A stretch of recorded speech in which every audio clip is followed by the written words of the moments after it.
Hello, finally back with another video, mainly because I actually have time and a little bit of motivation to do it right now.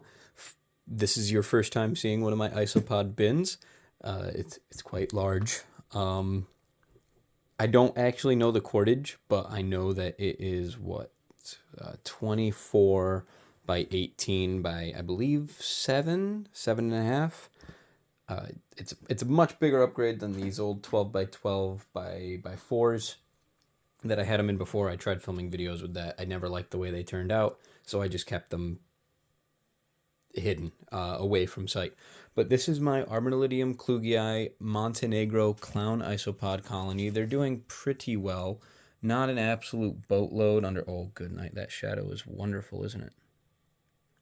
Not a ton under here. But this is where the most of them kind of congregate while they're chilling for the most part. I'm actually better lighting this way. I need to do these earlier, maybe when I just get home, so that, the sun's still out, even though it sets at 4 o'clock now. That's great. This is just an overview of the bin. I gotta clean that up. That's a little bit of moldy banana that's been in there about 2 days now. Another big pile of them, just all chilling there. And that's about it. I'm not going to do no care guide or anything for these guys right now. Maybe I'll do that if, people want it in the future, or how I take care of them. There we go. You can see the nice bright yellow dots down the center, which is my favorite part about them. I absolutely love clown isopods. I think they're wonderful. Great to watch. Good eaters. Pretty prolific, considering, I don't really have another species that isn't prolific. I don't know what that's like yet, so can't wait to experiment with that. Yeah.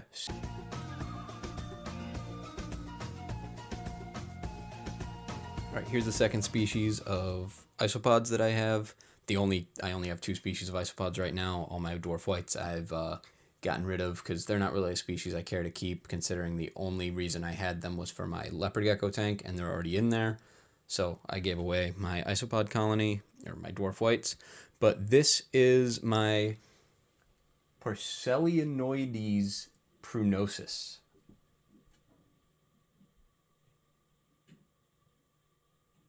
Just had to completely climb up. Somebody walked by my room. It's kind of embarrassing.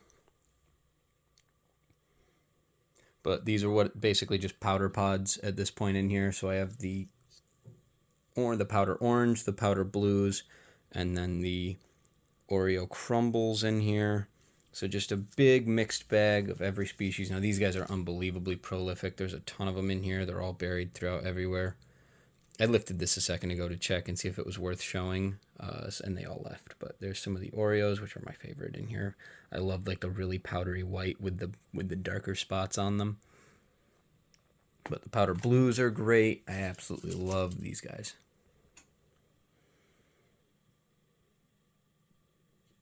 Doing great. I got to figure out, it's looking super dry in here, even though I just sprayed it down 2 days ago really heavily.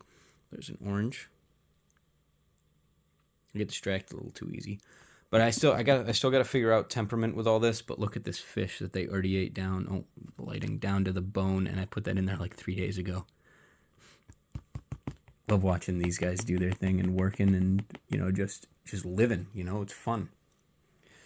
They're pretty protein hungry, not gonna lie. They kind of don't really care about all this. Put that in there about a week ago, still untouched. Don't moisten any of that stuff. It goes moldy fast. All right, on to the next thing.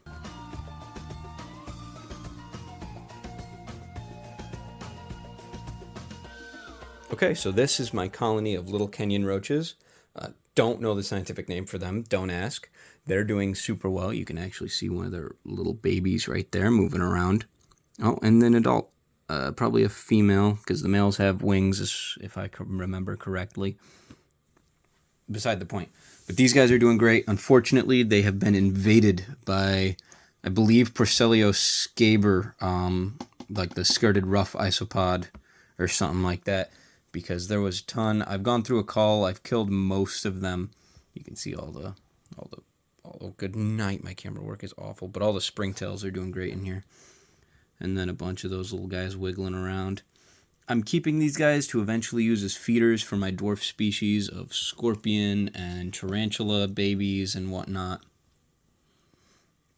But right now I'm just breeding them out until eventually they're going to go into one of a 12 by 12 by 6 instead of a 6-quart tub. It's like 2.5 times, 3 times the space.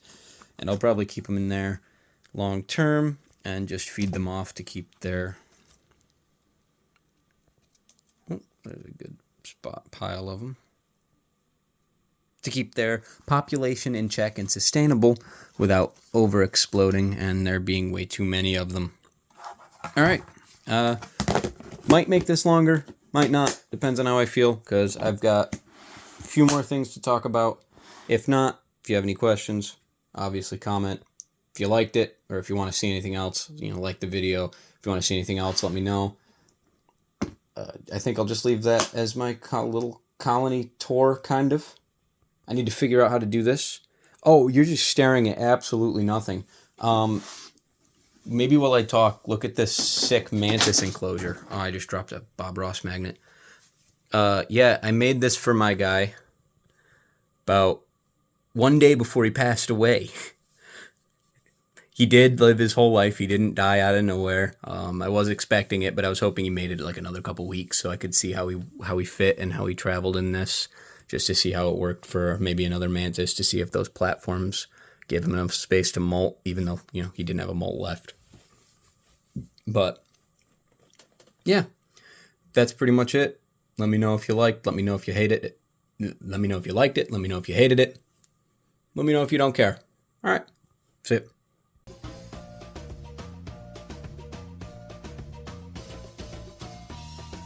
Sup, everybody. I've been trying to show you this guy for a while, but he she refuses to eat on camera properly.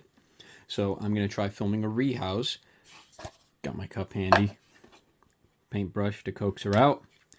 And a nice, comfortable rehouse when she finally started burrowing. It's my little C. elegans. She's adorable. Really good eater. Just takes a second to actually eat her food. But we're going to see how well this works. I got 2 molts in there that I could pull out, I believe. Or did she ruin one of them? Oh, I'm just realizing now that I'm not keeping anything on camera. This is the molt that I'm definitely going to keep. No abdomen, but that's fine. Now the goal is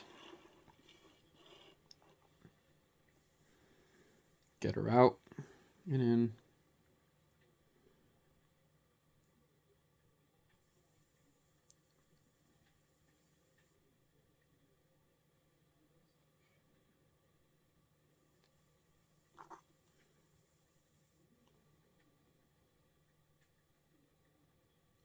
Nice and slow. Here we go.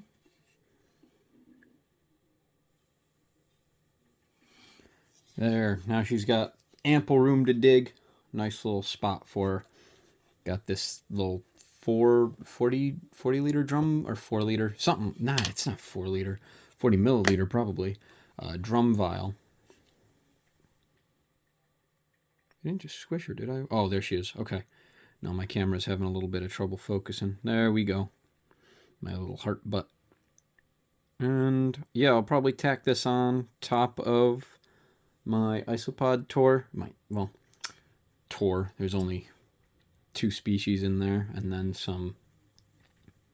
a colony of Kenyan roaches, which I count as isopods because they're tiny. But yeah, hope you enjoyed. See you in a second, I guess.